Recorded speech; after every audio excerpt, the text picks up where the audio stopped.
Hello friends, স্বাগতম জনাইছো আকৌ এটা নতুন ভিডিও লৈকে friends আমি অসম বুৰঞ্জীৰ ওপৰৰ ভালেকেইটা ভিডিও ইতিমধ্যে আপলোড কৰিছো যদি আপোনালোকে চোৱা নাই তেতিয়া হলে ডেসক্ৰিপচনত লিংক দিয়া থাকিব তাৰ পৰা গৈ ভিডিও কেইটা চাব পাৰিব friends আমি আজি আলোচনা কৰিবলৈ লৈছো বৰ্মন বংশৰ বিষয়ে আৰু friends জনাই থও যে আপোনালোকে যদি আগন্তুক যিকোনো এক্সামৰ কাৰণে প্ৰিপাৰেচন কৰি আছে আসাম পুলিচ হক টেট পিএনআৰটি এপিএসসি এটসেট্ৰা তেতিয়া হলে আপোনালোকৰ বাবে এইবোৰ ভিডিও যথেষ্ট দৰকাৰী হ'ব গতিকে फ्रेंड्स যদি ভিডিওটো ভাল লাগে লাইক এটা কৰি দিব আৰু যদি বিচাৰে ভিডিওবিলাক পাই থাকিবলৈ চেনেলটো সাবস্ক্ৰাইব কৰিব আৰু কাষতে থকা বেল আইকনটো প্ৰেছ কৰিবলৈ একেবাৰে নাপাহৰিব फ्रेंड्स আহক আজি আমি ভিডিওলৈ যাওঁ চাব ইয়াত বৰ্মন বংশ এই বংশৰ প্ৰতিষ্ঠাৰ পৰা কামৰূপ ৰাজ্যৰ ৰাজনৈতিক বুৰঞ্জী আৰম্ভ হয় ওকে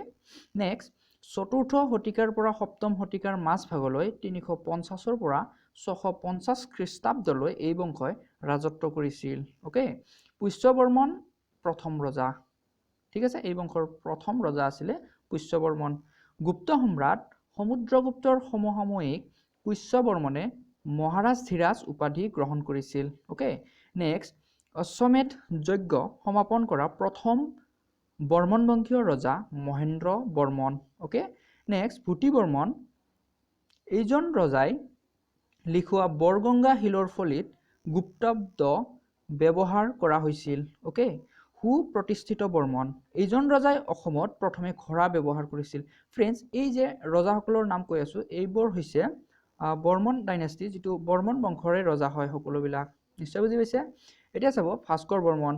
বৰ্মন বংশৰ আটাইতকৈ বিখ্যাত আৰু শেষ ৰজা ওকে বৰ্মন বংশৰ আটাইতকৈ বিখ্যাত আৰু শেষ ৰজাজন ভাস্কৰ বৰ্মন 594 খ্ৰীষ্টাব্দত তেওঁ সিংহাসনত বহে ওকে ভাস্কৰ বৰ্মনৰ ৰাজত্ব কালত চীনা পৰিব্ৰাজক হিউৱেনচাং কামৰূপলৈ আহিছিল ওকে সিংহাসন আৰোহণ কৰিয়ে ভাস্কৰ বৰ্মনে নতুন চন ভাস্কৰাব্দ বা কামৰূপী চন প্ৰৱৰ্তন কৰিছিল ওকে নেক্সট কনৌজৰ ৰজা হৰ্ষবৰ্ধন আছিল ভাস্কৰ বৰ্মনৰ সমসাময়িক ওকে ভাস্কৰ বৰ্মন আৰু হৰ্ষবৰ্ধনৰ মাজত বন্ধুত্ব স্থাপন কৰা কটকীজন আছিল হংসবেগ নিশ্চয় বুজি পাইছে নেক্সট ভাস্কৰ বৰ্মন আছিল অবিবাহিত আৰু হে তেওঁ কুমাৰ ভাস্কৰ বৰ্মন নামেৰে পৰিচিত ওকে নেক্সট फ्रेंड्स বৰ্মন ডাইনেষ্টিৰ বিষয়ে এখিনিয়ে বহুত বেছি ইম্পৰ্টেন্ট ডাটা হয় নেক্সট আমি গৌড় ৰাজ্যৰ বিষয়ে দুটামান কথা জানি থওঁ গৌড় ৰাজ্য শশাংক নামেৰে এজন বাঙালী সামন্তৰাজে স্বাধীন গৌড় ৰাজ্য প্ৰতিষ্ঠা কৰিছিল ওকে ৰজা শশাংকৰ ৰাজধানী আছিল কৰ্ণসুবৰ্ণ বৰ্তমান পশ্চিম বংগৰ মুৰ্শিদাবাদ জিলাৰ চিৰুত্তি গ্ৰাম তো নিশ্চয় বুজি পাইছে फ्रेंड्स আজিৰ ভিডিওটো ইমানখিনিয়ে যদি ভিডিওটো ভাল লাগে তা নিশ্চয় লাইক কৰি দিব আৰু আগলৈ ভিডিও পাই থাকিবলৈ চেনেলটো সাবস্ক্ৰাইব কৰিব গতিকে फ्रेंड्स ধন্যবাদ ভিডিওটো চোৱাৰ বাবে বাই বাই